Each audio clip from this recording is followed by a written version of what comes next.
Acompáñenme a leer los versículos de la predicación de esta mañana que se encuentran en Proverbios 11, del 23 al 31.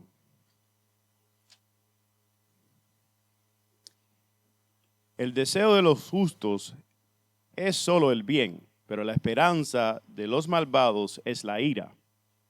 Hay quien reparte y le es añadido más, y hay quien retiene lo que es justo, solo para venir a menos. El alma generosa será prosperada, y el que riega será también regado.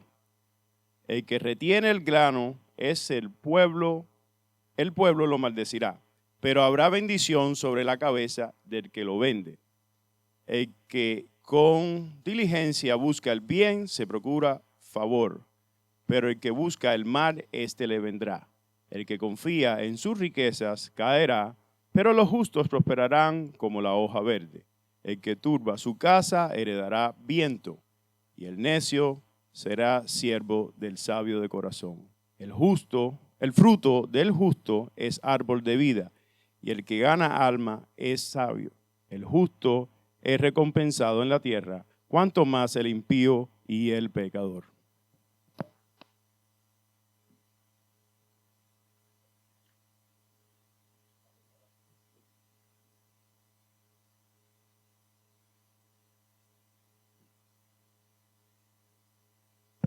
Muy bien, vamos a orar. Señor, gracias. Gracias por la oportunidad que nos has dado de poder adorarte. Realmente lo que hacemos en ese acto cuando cantamos y adoramos es reconocer que tú has sido bueno con nosotros. Es una manera de decir que cantamos tus misericordias, que son nuevas cada mañana. Como pueblo, como iglesia, te alabamos por tu fidelidad. Y especialmente en este momento, Señor, estamos deseosos de escuchar tu voz. No hay nada que haga más feliz nuestras almas que escuchar nuestro Padre Celestial. Así que usa tu siervo, háblanos, líbranos de poner una excesiva atención al instrumento y que eso se convierta en una distracción. En cambio, ayúdanos a enfocarnos para escucharte a ti, Señor. Háblanos al corazón, cámbianos. Por amor de tu nombre, lo rogamos en el nombre de Cristo. Amén, amén.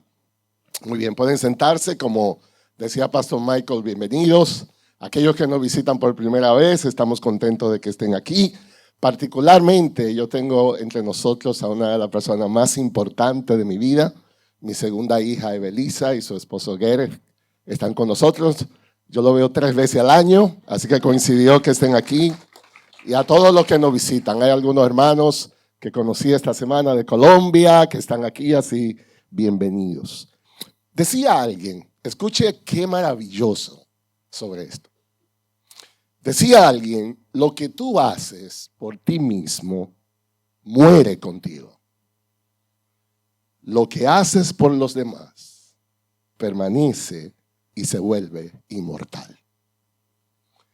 La generosidad es uno de los principios más hermosos que distinguen la vida cristiana. ¿Recuerdas tú por casualidad algo de alguien que aplicó la generosidad en tu vida y que te marcó de una manera especial?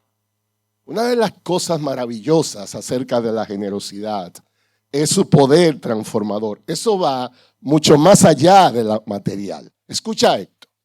En cada acto de dar, no importa lo pequeño que parezca, eso lleva en sí un poder muy especial. Eso lleva el poder de tocar un corazón, encender una esperanza y más que todo, lo más importante, refleja el carácter de nuestro Cristo. Cuando nosotros decidimos abrazar la generosidad, sea con nuestros recursos, sea con nuestro tiempo, sea de alguna manera invirtiendo nuestras vidas en otros, nos convertimos en instrumentos vivos de la gracia de Dios. ¿Quieres mostrar de manera poderosa lo que Dios es? Debemos abrazar la generosidad. Eso no solamente cambia a quien recibe el bien, sino cambia profundamente también a quien lo practica. Escuchen esto, se cuenta una vez de un anciano, ya muy, muy avanzado en edad, que él, en el patio de su casa, estaba un día gastando mucho tiempo sembrando un árbol y un niño de la vecindad, saben cómo son los niños, ¿verdad? Son inquietos, inquisitivos. El niño que habla lo que piensa, se acercó al anciano intrigado y le hizo esta pregunta.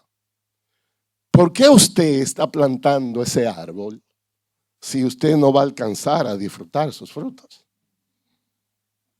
Y dice que el anciano se quedó viéndolo y con una sonrisa en su rostro le dijo, yo hago esto porque cuando yo era un niño, alguien también plantó un árbol y gracias a eso yo comí de sus frutos toda mi vida. Eso es generosidad. ¿Cuál es el problema, hermanos? Nosotros vivimos hoy en día en una época donde la mayoría está corriendo desesperadamente por acumular. Nadie está empeñado en aportar.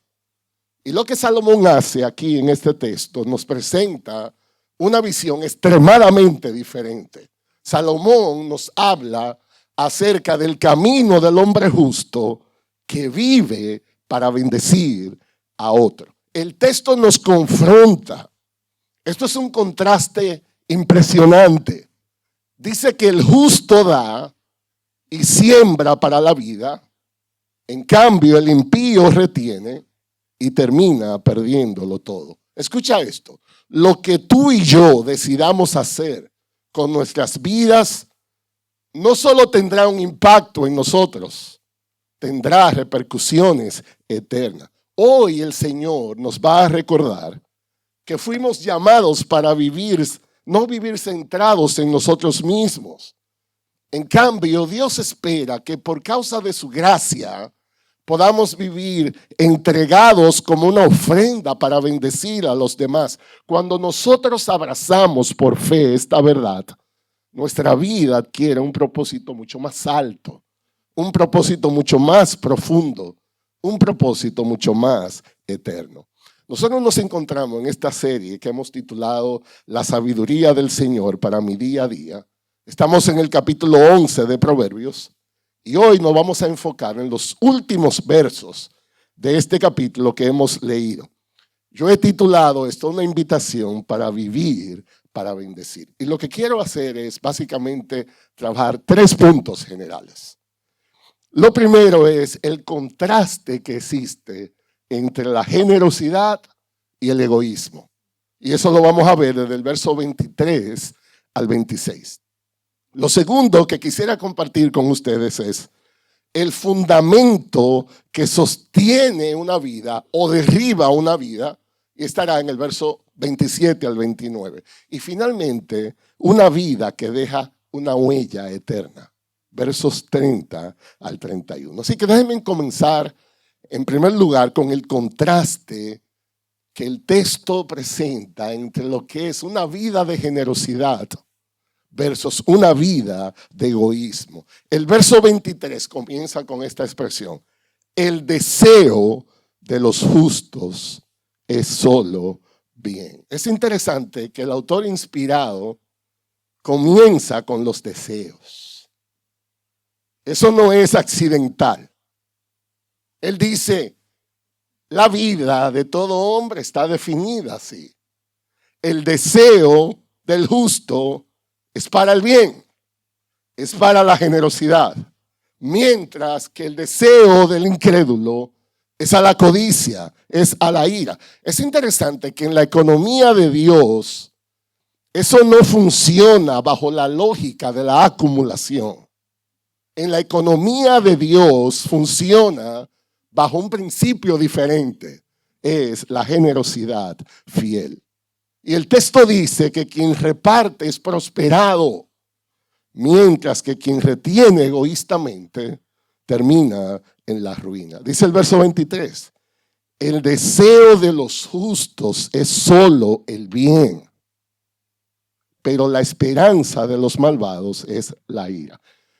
De nuevo, yo quiero llamar la atención, y esto es muy importante, a que Salomón, inspirado, habla de deseo. Es una inclinación interna.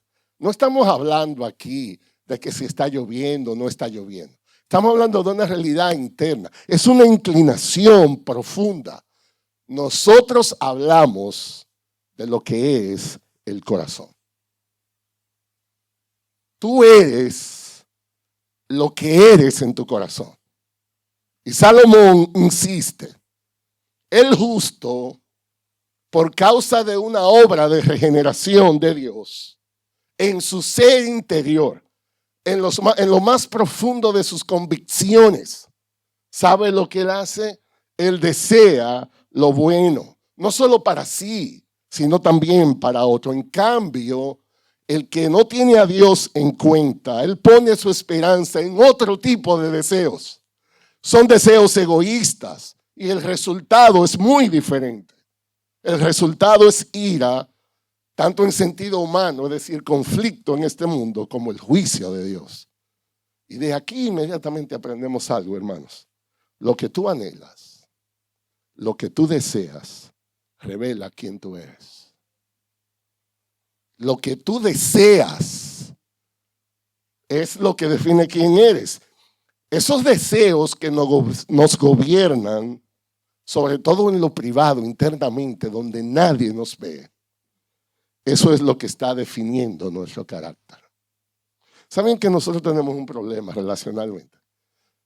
Yo te puedo decir a ti, yo te quiero mucho, y te quiero mucho, y más o menos tú deduces, bueno, él me tiene en cuenta, él me llama, me dedica tiempo, pero tú no sabes realmente adentro.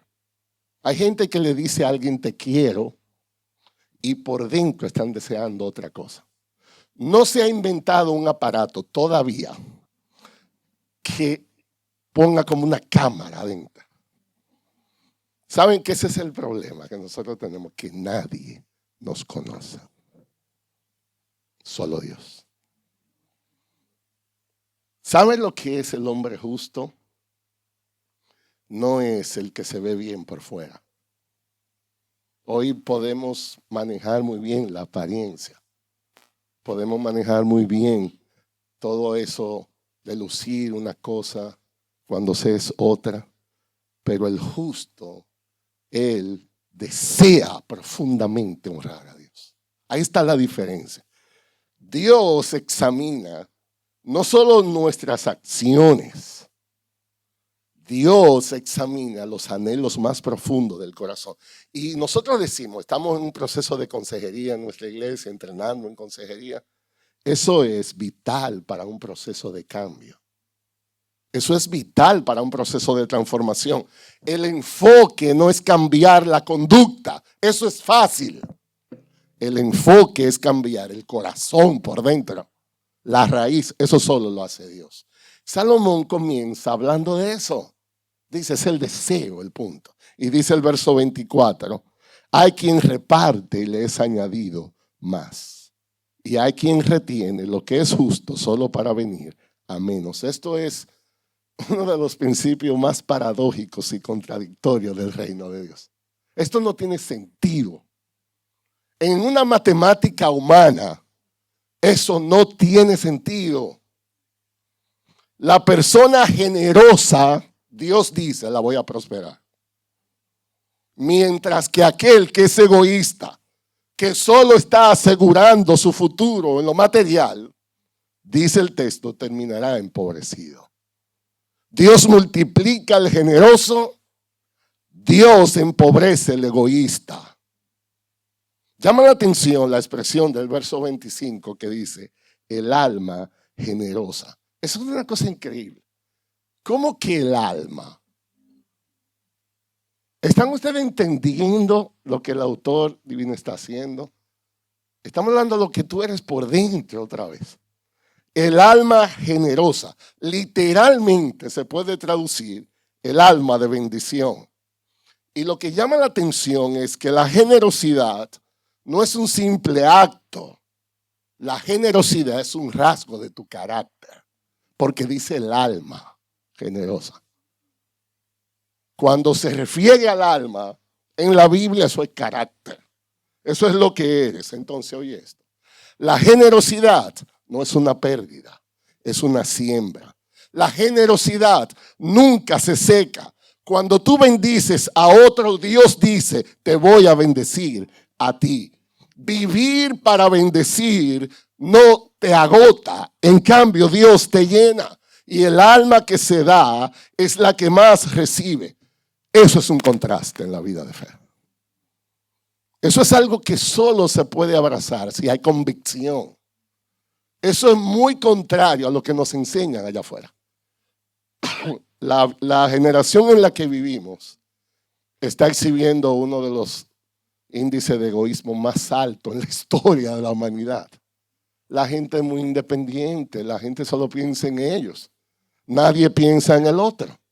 Por tanto, es un contraste. Y dice el verso 26, el que retiene el grano, el pueblo lo maldecirá.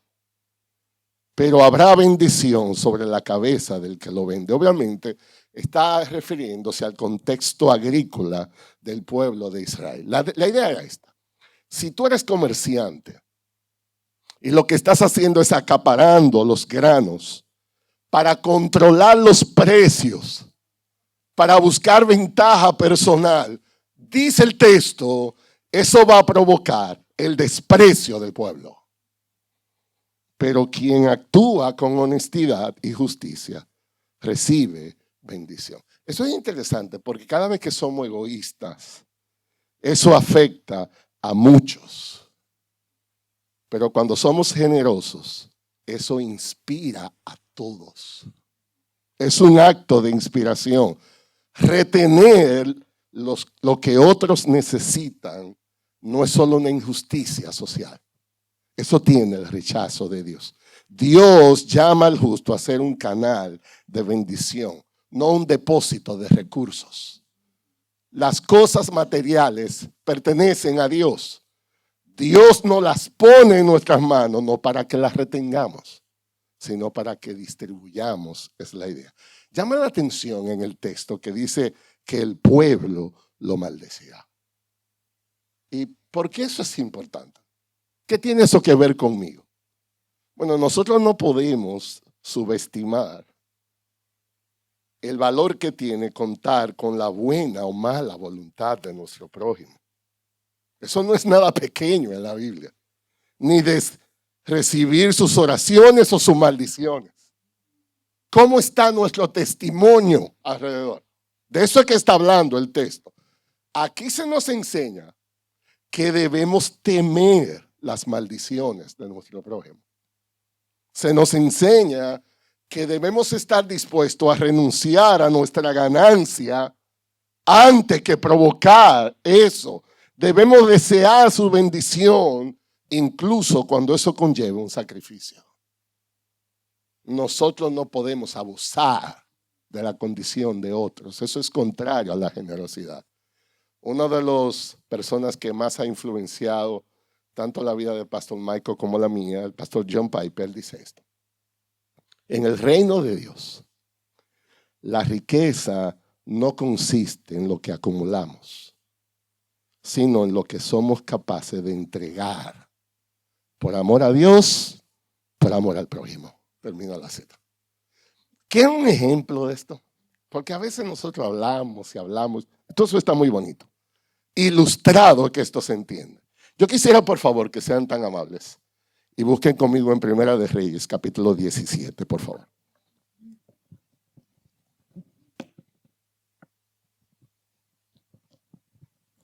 Primera de Reyes, capítulo 17, es la famosa historia de la viuda de Sarepta. Es una lección de generosidad bajo la providencia de Dios. Primera de Reyes 17, escuchen la historia, el contexto. Cuando el profeta Elías fue enviado por Dios a Sarepta, había una severa sequía. Y allí el profeta encontró una viuda pobre. ¿Qué tan pobre era esta viuda? Bueno, el texto señala que tenía solo un puñado de harina, solo un poquito de aceite. ¿Qué tan poco era eso?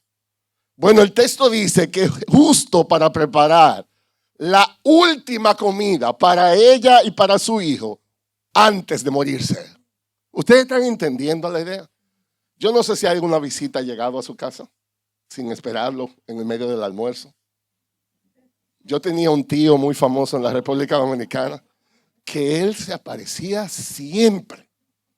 Y yo comía lento y el único que tenía comida era yo en el plato y yo era el que perdía. Eso me obligó a comer rápido. Por eso es parte del egoísmo que hay que vencer. Pero la idea es, esta viuda no era que tenía en la despensa poco alimento, tenía la última porción. Y si todo seguía como iba, era comer para morirse. Sin embargo, el profeta Elías le pidió algo totalmente radical. Totalmente radical. ¿Saben lo que le dijo el profeta Elías? Que hiciera primero una torta a él y luego preparara para ella y su hijo. Eso parecía humanamente egoísta. Era una viuda con un niño en medio de una escasez. Pero Dios estaba probando su fe. ¿Qué hizo esta mujer? Ella creyó en la palabra del profeta. Y aunque humanamente parecía una locura, dar en lugar de guardar lo que tenía, ella decidió cultivar la generosidad en un momento de extrema necesidad. Como Dios honró su fe. Dice Primera de Reyes 17, 15 y 16. Entonces ella fue e hizo conforme a la palabra de Elías. Y él y la casa de ella comieron por muchos días. La harina de la tinaja no se acabó, ni se agotó el aceite de la vasija, conforme a la palabra que el Señor había hablado por el profeta Elías. No se agotó. La viuda repartió y Dios le añadió más. Por fe, esta mujer no retuvo y fue prosperada. Y esta historia nos recuerda que la generosidad en medio de la escasez no es una pérdida. Escucha esto, hermano. La generosidad nunca es una pérdida, sino es una siembra que Dios bendice en abundancia. ¿Qué tanta generosidad estamos recibiendo? Entonces, primero el contraste. Es increíble el contraste. Un alma generosa ves un alma egoísta. Uno es manejado por fe, el otro es manejado por lo temporal. En segundo lugar, ¿dónde está el fundamento para algo así? ¿Cuál es el fundamento que sostiene todo esto o derriba todo eso? Verso 27 dice, el que con diligencia busca el bien, se procura favor. Pero el que busca el mal, éste le vendrá. Esto es interesante, hermanos. Aquí la sabiduría destaca que es necesario tener intencionalidad para buscar el bien. Eso no es accidental. Es una convicción del alma de intentar agradar a Dios en todo lo que podamos. Eso requiere diligencia. Los que se esfuerzan en hacer el bien son amados tanto por Dios como por los hombres. Pero la búsqueda del mal tiene consecuencia. ¿Y saben lo que aprendemos de aquí? Lo que tú persigues, eso te perseguirá a ti. Esa es Violeta, la dominicana del grupo. Ella mantiene la audiencia, que no se me duerma. Yo doy gracias a Dios. El mejor regalo que puede tener Pastor Michael y yo es tener a Violeta aquí, porque no se nos aburre nadie. Oye esto, lo que tú persigues, eso te perseguirá a ti. El que siembra intenciones buenas va a cosechar la gracia de Dios. Pero el que maquina la maldad va a terminar atrapado por ella. Lo que tú buscas, eventualmente te encontrará. Y dice el verso 28, el que confía en sus riquezas caerá, pero los justos prosperarán como la hoja verde. Ese tema de la confianza en las riquezas es un tema muy recurrente en las Escrituras. El texto dice que caerá. Y literalmente en el hebreo significa un desplome repentino. Las riquezas te fallarán cuando más las necesitas. La justicia, la gracia de Dios será firme cuando tus riquezas te fallen. Yo he visto muchas personas que su condición económica se sacude y casi mueren. Porque ¿en qué es que tienen la confianza? No hay más nada. En contraste, el texto dice que los justos son como una hoja verde. Eso es interesante. ¿Por qué verde? ¿Por qué es verde? Es una imagen de vitalidad. Es una imagen de estabilidad. Es una imagen de que Dios sostiene y serán prosperados. ¿Recuerdan ustedes el Salmo 1, verso 3? Cuando habla de ese hombre que teme a Dios, dice, será como árbol plantado junto a corrientes de agua. ¿Y qué pasa con un árbol que está sembrado en corrientes de agua? Que da su fruto a su tiempo y su hoja no se marchita. Y en todo lo que hace Dios lo va a prosperar. ¿Qué tipo de hombre quiere ser? Mi esposa y yo tuvimos la experiencia de vivir en Arizona, el desierto, por 7 años. Desierto significa, ¿usted sabe lo que significa desierto? Yo no estoy hablando de Florida. Eso es casi imposible encontrar agua. Y los árboles reflejan eso, una sequedad. Un verano en Arizona es algo seco. La mayor bendición que un árbol puede tener es estar cerca de las aguas. Eso es el hombre justo. Dios siempre está cerca de él. Y dice el verso 29, el que turba su casa heredará viento, y el necio será siervo del sabio de corazón. La versión Dios habla hoy, esa no es una versión muy fiel a los idiomas originales, pero el español a veces ayuda al entendimiento. Dice, el que descuida su casa, nada le queda. El necio siempre será esclavo del sabio. Un hogar gobernado por el egoísmo, un hogar gobernado por la codicia, por la necedad, ¿sabe con qué va a terminar? Nada, sin herencia, sin estabilidad. Dice que heredará viento. En el hebreo eso es una imagen muy fuerte. La idea es, todo el esfuerzo quedará en nada, sin ningún fruto. Además, la insensatez traerá esclavitud. Tarde o temprano, los necios terminarán sirviendo a los sabios. ¿Saben qué aprendemos de aquí? Que el egoísmo es cosa que deja a la familia vacía. Quedas desprovisto. Los conflictos, la insensatez dañan el legado de una familia. El que vive para sí se destruye a él mismo y destruye a los suyos, pero la sabiduría siembra paz, siembra honra en el hogar. El pastor Tim Keller, que falleció recientemente, ha dejado un legado inmenso con su testimonio y sus estudios. Comentando sobre esto, él dice, la idolatría moderna más peligrosa es la confianza en la seguridad material. Todo lo que desplaza a Dios como fuente de seguridad terminará desmoronándose. Termina la cita. Idolatría. Una excesiva confianza en algo temporal. ¿Cómo estamos edificando nuestra familia? ¿Estamos descansando en las promesas de un Dios que no puede fallar?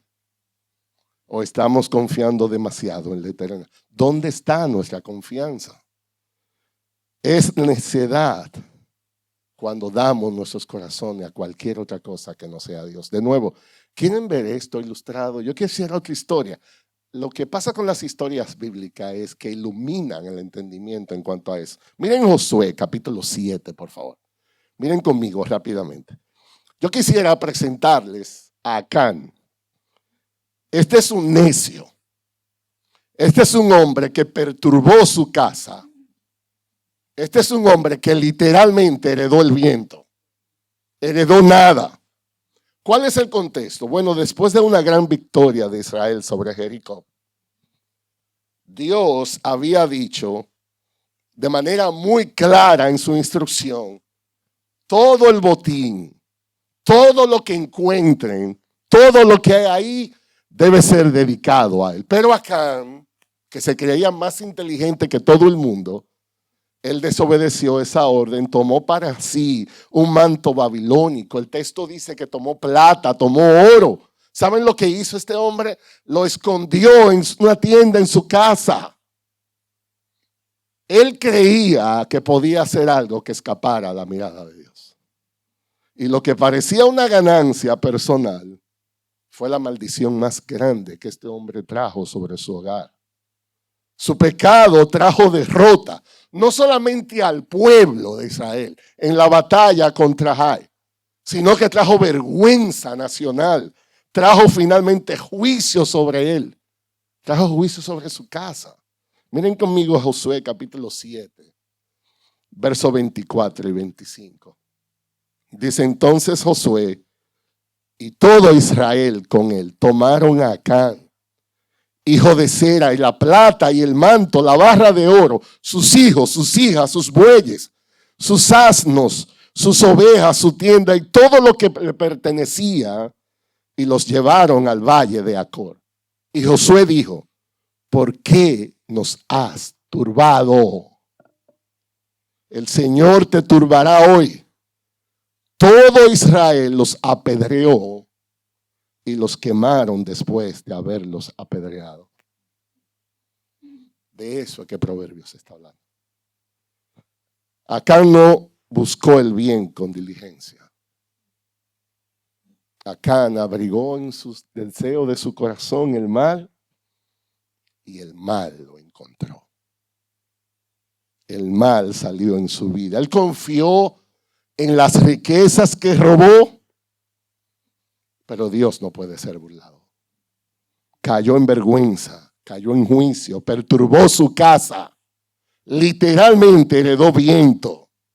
Su familia fue destruida. Y este relato nos sirve como una advertencia poderosa. Escucha esto. Lo que siembres en lo secreto, tú vas a cosecharlo en público. Lo que tú siembres en lo secreto, tú lo vas a cosechar en público. Si buscamos el bien con sinceridad, hallaremos el favor de Dios. Pero si buscamos lo nuestro con egoísmo, vamos a encontrar la ruina. Entonces, ¿qué hemos visto? Primero, un contraste entre la generosidad y el egoísmo.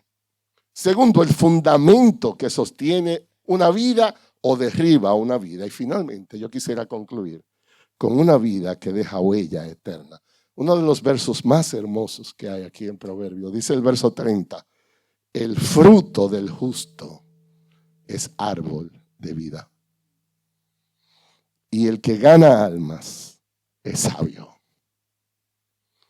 ¿Pueden ustedes ver la expresión con que se asocia el hombre justo?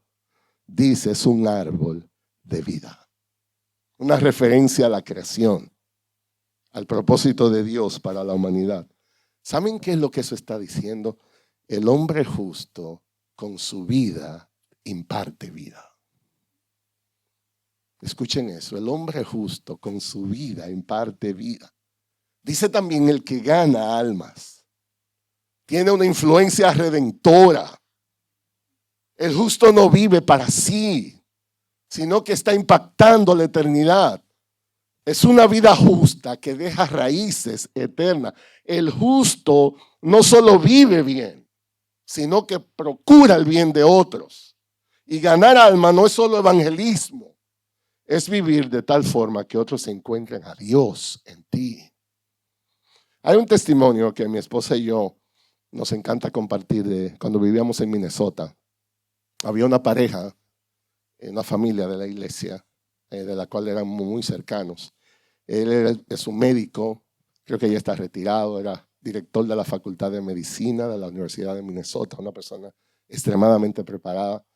Eran muy fieles en la iglesia. Ellos tenían 4 hijos biológicos y adoptaron una niña de China. Habían 5 ya. Y un día ellos fueron a nuestra casa, porque éramos amigos muy cercanos, y nos dijeron, nosotros queremos decirle algo, a ver qué ustedes piensan, para que oremos. Nosotros queremos adoptar otro niño. Y nosotros, era una mujer joven, 4 hijos adolescentes, una niña todavía que tenía como 3 años, que ella andaba en los brazos. Otro niño. Nosotros, yo le confieso todo eso, vergonzosamente, porque yo se supone que como pastor debía tener más fe que ellos, pero eso no era verdad. Yo dije, están locos. Oigan el consejo que yo les di. Ustedes están locos. Y ellos dijeron, no le hemos dicho toda la verdad todavía. Lo que pasa es que el niño que queremos adoptar nos acaba de llegar una notificación de que tiene cáncer y que probablemente no camine nunca y queremos adoptarlo. Entonces mi esposa y yo nos miramos como diciendo, nosotros seremos cristianos. Oigan esto, ellos adoptaron. El gobierno de China dijo, eso no puede ser verdad. Eso no puede ser verdad. ¿Quién va a adoptar un niño que si se salva no va a caminar? Y tuvieron que contratar una firma de abogados en China para demostrar que era una real adopción. El niño fue adoptado. Entonces ellos tuvieron su casa que cambiarla completamente. Silla de ruedas. Los vehículos de lujo se fueron. Una van especial para poder la silla de ruedas entrarla, sacarla. Toda la familia fue alterado. Y un día, hablando en lo privado, yo le dije, ¿por qué tú haces eso? Y él dijo, la vida de mis hijos ha sido demasiado perfecta. Nosotros queremos invitar el sufrimiento a nuestra vida para aprender a amar más a Dios. Hoy ese niño es un adolescente. ¿Cómo estamos bendiciendo a otros? Eso no es gratis. Escucha esto, tú no vas a bendecir a nadie gratis. Algo te tiene que costar. Tu comodidad, tus posibilidades. Y dice el verso 31, si el justo es recompensado en la tierra, ¿cuánto más el impío y el pecador? Literalmente, si los justos reciben su pago aquí en la tierra, es un esquema de condenación. ¿Cuánto más los impíos y los pecadores? Este es una expresión gramatical en el hebreo que habla de un argumento que va de lo menor a lo mayor. La idea es esta: si el justo experimenta disciplina y recompensa en esta vida, el juicio sobre el impío será aún más severo. La idea es, Dios no pasa por alto ninguna obra, sea para bien o sea para mal. La justicia de Dios es activa. Dios no es indiferente. Dios va a recompensar al justo. Dios va a corregir al incrédulo. Debemos vivir cada día delante de Dios, porque su justicia es real. El apóstol Pablo, hablando sobre esto, escribiendo a la iglesia en Gálatas, dice Gálatas 6:7, no os engañéis. Dios no puede ser burlado, porque todo lo que el hombre siembre, eso también se haga. Se cuenta de uno de los hombres más famosos en la historia sobre esto, George Mueller. Ese fue un hombre que vivió esta vida. Él vivió para bendecir. Él fue un pastor cristiano y evangélico inglés.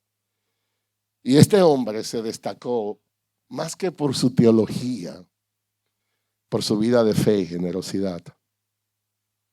En una época cuando miles de niños huérfanos vagaban por las calles de Inglaterra, este pastor fue movido a compasión y en lugar de procurar su comodidad, en lugar de procurar riquezas personales, él dedicó su vida totalmente a bendecir a otros, particularmente a la parte más olvidada, los huérfanos.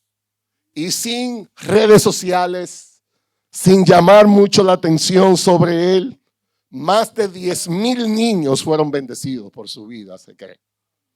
Oraba por todo, desde el pan diario hasta los recursos para nuevas provisiones, y Dios nunca le falló. Hay un testimonio muy famoso de él. Dice que un día estaban ahí en el orfanato, no había nada para desayunar. Y él hizo que los niños, como cada día, se sentaran en la mesa. Y él dijo, vamos a orar. No había nada.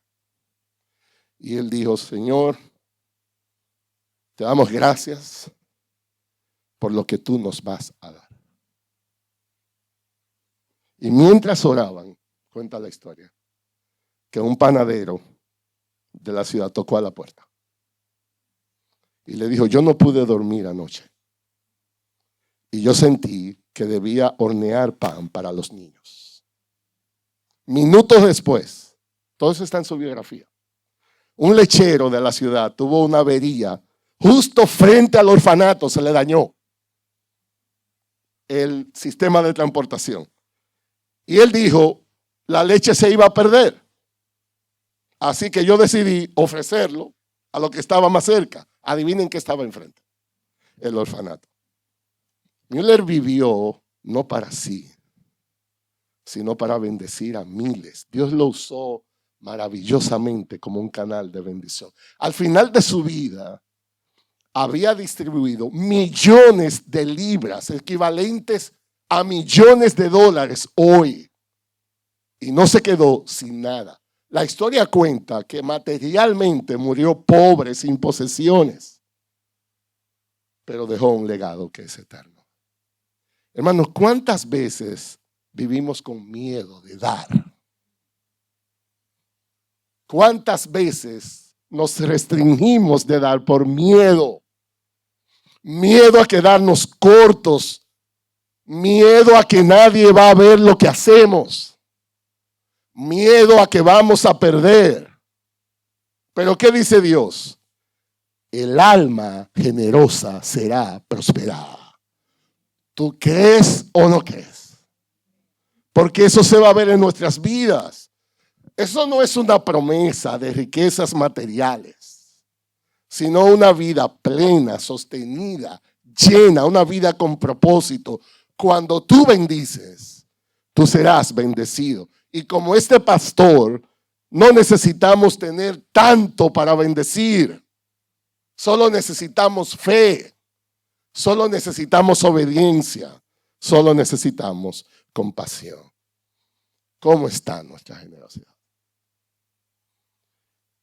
Esto no es un simple acto como hemos visto. Es nuestro carácter. Entonces, la pregunta es esta.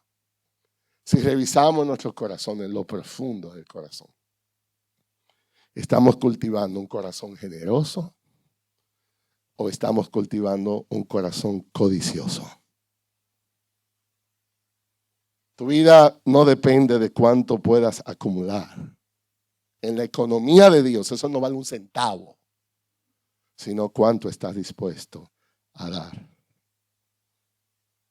La verdadera bendición fluye cuando usamos nuestros recursos para bendecir a otros. Entonces, esta semana, amado hermano, identifica una necesidad real en medio de nuestra iglesia, en medio de nuestra comunidad, en medio de la familia.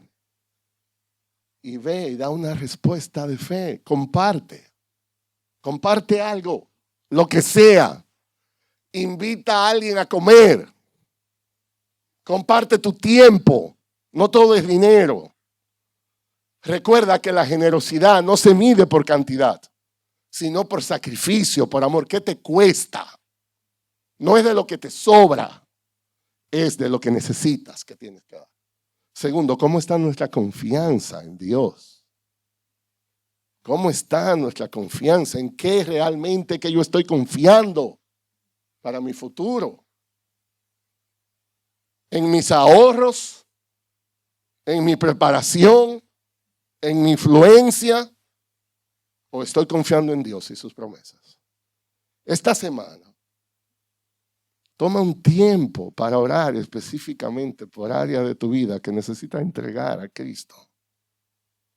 En cosas que estás intentando controlar, que Dios te dice, ríndete. Ríndelo a mí por fe. Descansa en un Dios que no puede fallar. En contra de una cultura que promueve el egoísmo, delega, descansa, busca consejo sabio, toma una decisión no basado en seguridad, sino en lo que más glorifique a Dios. Edifica en tu vida. ¿Cómo estamos bendiciendo a otros? Esta semana pídele al Señor que te muestre alguna persona específica, a quien puedas animar, a quien pueda discipular, a quien pueda evangelizar. Una semilla que se siembre hoy puede dar un fruto que es eterno. Entonces, hermanos, Dios ha diseñado la vida de tal manera que nuestras decisiones no son neutrales.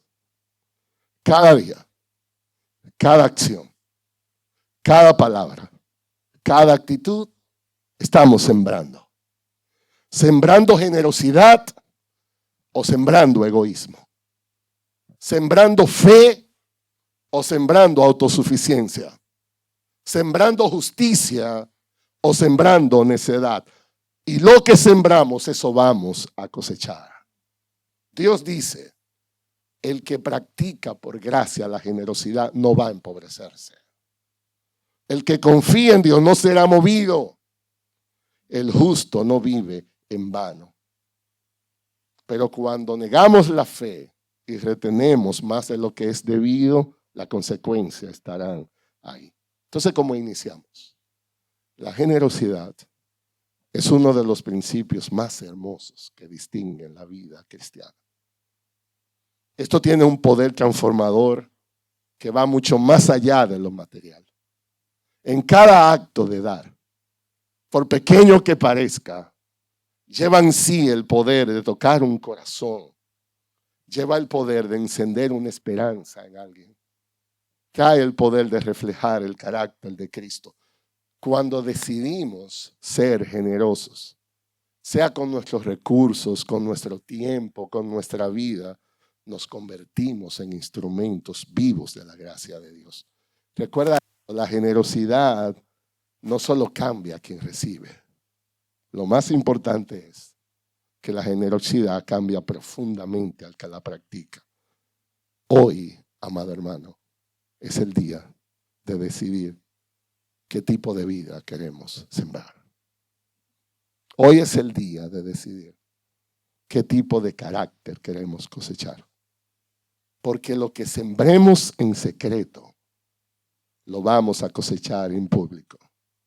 Lo que sembremos hoy resonará en la eternidad. Vamos a orar. Padre, reconocemos que sin ti nada podemos hacer, Señor. Nuestros esfuerzos son totalmente vanos si no está guiado cada paso por tu verdad. Y hoy venimos a ti, Señor, con corazones humildes, pidiéndote que nos ayudes a vivir, no para nosotros mismos, sino a ser instrumentos en tus manos, sembrando con generosidad, buscando el bien, glorificándote en todo lo que hacemos. Señor, te suplicamos por amor de tu nombre, haznos canales de tu bendición para otros, que nuestras vidas reflejen tu justicia, tu amor, tu gracia. Dependeremos de ti cada día. Confiamos que solo en ti encontraremos un propósito, un fruto para la eternidad. Señor, nuestra oración es: enséñanos a sembrar para tu gloria. Enséñanos a vivir para tu reino. Enséñanos a dar un fruto que permanezca. Y lo rogamos en el nombre de Cristo. Amén.